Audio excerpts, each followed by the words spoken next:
សូមគោរពនិងជម្រាបសួរប្រិយមិត្តជាទីរាប់អានខ្ញុំបាទមានព័ត៌មានចែកជូនសម្ដាប់ដែលមានចំណងជើងថាបើកភ្នែកមកមេឃស្រទុំក្រសួងជូនដំណឹងនៅភ្នំពេញនិងបណ្ដាខេត្តទាំងនេះអាចមានភ្លៀងធ្លាក់ផ្គររន្ទះខ្យល់កន្ត្រាក់ដល់ថ្ងៃទី24នៅព្រឹកថ្ងៃទី22ខែឧសភាឆ្នាំ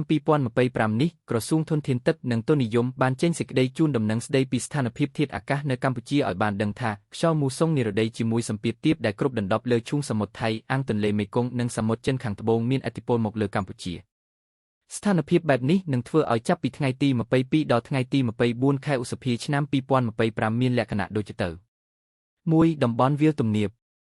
សីតុណ្ហភាពមធ្យមអបរមា25ខែនិងសីតុណ្ហភាពមធ្យមអតិបរមា37អង្សាសេខ្យល់បក់មកពីទិសនិរតីនិងអាគ្នេយ៍មានល្បឿនមធ្យម4ម៉ែត្រក្នុង1វិនាទីខេត្តបន្ទាយមានជ័យបាត់ដំបងពោធិ៍សាត់កំពង់ឆ្នាំងសៀមរាបកំពង់ធំកំពង់ចាមត្បូងឃ្មុំព្រៃវែងកណ្ដាលតាកែវស្វាយរៀងនិងភ្នំពេញអាចមានភ្លៀងធ្លាក់ជាមួយផ្គររន្ទះនិងខ្យល់កន្ត្រាក់គ្របដណ្ដប់លើផ្ទៃដី 35% 2តំបន់ខ្ពង់រាបសីតុណ្ហភាពមធ្យមអបបរមា25អង្សាសេ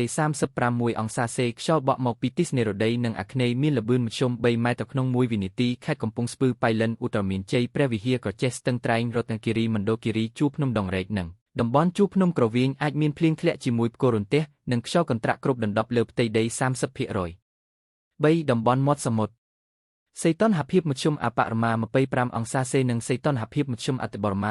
36អង្សាសេខ្យល់បក់មកពីទិសនិរតីនិងបោះចំមានល្បឿនមធ្យម3ម៉ែត្រក្នុង1វិនាទីខេត្តកោះកុងព្រះសីហនុកំពតកែបនិងជួរភ្នំបូកគោអាចមានភ្លៀងធ្លាក់ជាមួយផ្គររន្ទះនិងខ្យល់កន្ត្រាក់គ្របដណ្ដប់លើផ្ទៃដី 35% រលកសមុទ្រមានកម្ពស់មធ្យមអបបរមា0.50ម៉ែត្រនិងកម្ពស់មធ្យមអតិបរមា0.75ម៉ែត្របើស្រឡាញ់ចូលចិត្តកុំភ្លេចជួយចុច Like Share និង Subscribe ដើម្បីបានវីដេអូថ្មីទៀតអរគុណចំពោះការចូលទស្សនាវីដេអូនេះ